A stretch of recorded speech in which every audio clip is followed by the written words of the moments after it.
दोस्तों, मोजिज़ात अल्लाह ताला की कुदरत की निशानियाँ हैं। बेशक अल्लाह ने अक्ल वालों के लिए निशानियाँ पैदा की हैं। बेशक अल्लाह की पैदा की हुई हर चीज़ में अल्लाह की कुदरत और उसकी निशानियाँ मौजूद हैं। अगर आप भी इस बात को मानते हैं कि बेशक अल्लाह ताला के सिवाय कोई भी माबूद नहीं है, तो आप इस वीडियो को दिल से एक लाइक कर दें और कमेंट बॉक्स में अल्लाहु अकबर लिखकर अपने दोस्तों में शेयर भी कर दें, ताकि ज़्यादा से ज़्यादा लोगों तक अल्लाह पाक का यह करिश्मा पहुँच सके। तो चलिए दोस्तों, शुरू करते हैं।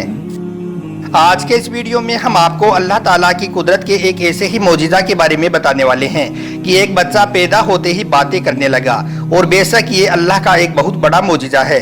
ये मौजिज़ा कहाँ पर पेश आया, किस मुल्क में और किस शहर का यह वाक़या है, इस वीडियो में हम आपको इसके बारे में पूरी जानकारी देने वाले हैं। इसलिए आप सबसे गुजारिश है कि आप इसको आखिर तक ज़रूर देखना। दोस्तों, अल्लाह के पैगंबर हज़रत मोहम्मद सल्लल्लाहु अलैहि वसल्लम फरमाते हैं कि हम में से पिछली उम्मत में एक बहुत ही नेक शख्स था, जो अल्लाह ताला के एक बहुत बड़े वली थे, जिनका नाम जुराइज था। उन्होंने एक गिरजा भी तामीर किया था और उसी में वो अल्लाह ताला की इबादत किया करता था, यानी कि नमाज पढ़ा करता था। एक मरतबा जुराइज नमाज में खड़ा हुआ था कि इतने में उसकी माँ वहाँ पर आ गई और अपने बेटे को आवाज़ देने लगी और पुकारने लगी, जुराइज, ए जुराइज, कहाँ पर हो तुम? आओ, मैं तुमसे मिलने आई हूँ। दोस्तों, उस वक्त जुराइज नमाज पढ़ रहा था, जो कि नफिल नमाज थी, इसलिए वो बोल नहीं सका और उसने सोचा कि नमाज मुकम्मल करने के बाद में जाकर माँ से मिल लूँगा। लेकिन माँ ने 2-4 बार आवाज़ लगाई और उसके बाद वो नाराज़ होकर वहाँ से चली गई। जब जुराइज ने नमाज मुकम्मल की तो उसके बाद वो जल्दी से अपनी माँ से मिलने के लिए बाहर निकला, मगर उसने देखा कि माँ तो वहाँ पर है ही नहीं, यानी कि वो वहाँ से जा चुकी थी। फिर दूसरी मर्तबा भी उसके साथ ऐसा ही हुआ। इस बार भी जुराइज की माँ अपने बेटे से मिलने के लिए आई और आकर आवाज़ लगाने लगी, जुराइज, जुराइज, आओ, मैं तुमसे मिलने आई हूँ। मगर इस बार भी जुराइज नमाज पढ़ रहा था और उसने सोचा कि नमाज मुकम्मल करके माँ से मिल लेता हूँ, मगर इस बार भी ऐसा ही हुआ। उसकी माँ नाराज़ होकर वहाँ से चली गई। जब जुराइज नमाज से फारिग होकर बाहर आकर देखा तो उसकी माँ वहाँ से जा चुकी थी। दोस्तों, उसके बाद तीसरी मर्तबा भी ऐसा ही हुआ। जुराइज की माँ फिर से वहाँ पर आई अपने बेटे से मिलने के लिए और आवाज़ लगाने लगी, जुराइज, ए जुराइज, आओ, मैं तुमसे मिलने आई हूँ।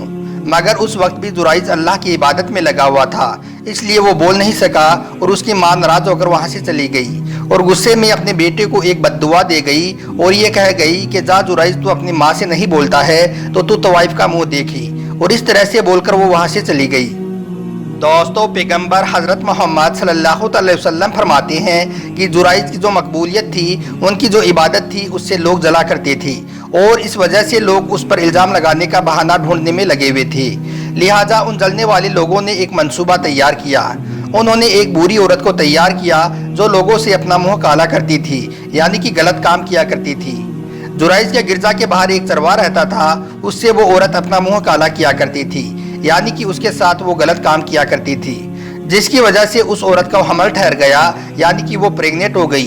उसके बाद उस औरत के वो बच्चा पैदा हो गया, जो कि एक जिनाह की औलाद थी। जब उस औरत के बगैर शादी के बच्चा पैदा हो गया तो लोग कहने लगे कि यह बच्चा जुराइज का है, यानी कि जुराइज ने इस औरत के साथ गलत काम किया है। यानी कि लोगों ने जुराइज पर यह झूठा इल्ज़ाम लगाना शुरू कर दिया। फिर यह बात ऐसे करते करते सारे लोगों में फैल गई और लोग इकट्ठा होकर जुराइज को पकड़ लिया और उसको बुरी तरह से मारना पीटना शुरू कर दिया, यहाँ तक कि उसका गिरजा भी तोड़ दिया और मारते मारते उसको बादशाह के पास ले गई। जब लोग जुराइज को पकड़कर बादशाह के पास ले गए तो वहाँ पर जुराइज कहने लगा कि ए लोगों, मुझे बताओ तो सही, आप मुझे क्यों मार रही हो? तो लोगों ने कहा कि तुमने उस औरत के साथ मुँह काला किया है, तुमने उस औरत के साथ गलत काम किया है, जिसकी वजह से उस औरत की एक नाजायज औलाद पैदा हुई है। तो इस पर जुराइज कहने लगा कि ए लोगों, यह इल्ज़ाम झूठा है, उस औरत को मेरे पास तो लाओ, मैं देखना चाहता हूँ कि वो औरत कौन है और उसका क्या कहना है। तो दोस्तों, अब तो आप भी समझ गए होंगे कि जुराइज के साथ ऐसा क्यों हुआ, क्योंकि जुराइज की वालिदा ने उसको ये बद्दुआ दी थी कि जा जुराइज, तवाइफ का मुँह देखी, और उसकी ये दुआ पूरी हो गई। इस वजह से जुराइज को इस बुरी औरत का मुँह देखना पड़ा। उसके बाद उस औरत को वहाँ पर लाया गया तो वह औरत भी कहने लगी कि यह बच्चा जुराइज का ही है। जुराइज यह सुनकर बहुत हैरान हुआ और कहने लगा कि ठीक है, आप मुझे पहले नमाज पढ़ लेने दो। उसके बाद जुराइज ने 2 रकात नमाज पढ़ी और उसके बाद जुराइज ने उस मासूम से बच्चे से कहा, ए लड़के, जरा तू ही बता कि तेरा बाप कौन है। दोस्तों अल्लाह पाक की कुदरत देखिए, अल्लाह का ऐसा करिश्मा हुआ कि वो मासूम बच्चा बोलने लगा जो अभी अभी पैदा हुआ था और कहने लगा कि मेरा बाप वो चरवाहा है। उस मासूम से बच्चे के मुंह से जब लोगों ने ऐसा सुना तो लोगों की हैरत का ठिकाना नहीं रहा, यानी कि लोग बहुत हैरान और परेशान हुए और उसके बाद उन्होंने उस चरवाहा को पकड़ लिया और उसको सजा दी गई। उसके बाद लोग बहुत शर्मिंदा हुए और कहने लगे, ए जुराइज, अगर तुम चाहो तो हम तुम्हारी गिरजा को वापस बना देते हैं, वो भी सोने का। तो इस पर जुराइज ने कहा कि मुझे सोने का गिरजा नहीं चाहिए, मेरा गिरजा जैसा था वैसा ही आप वापस बना दीजिए। उसके बाद लोगों ने मिलकर जुराइज के उस गिरजे को वापस वैसा का वैसा बना दिया। अब आप इसका हवाला पूछेंगे तो हम आपको इसका हवाला भी बता देते हैं। यह वाक़या आपको बुखारी शरीफ हदीस में 1206 नंबर पर मिलेगा और मुस्लिम शरीफ हदीस में आपको 2550 नंबर पर मिलेगा।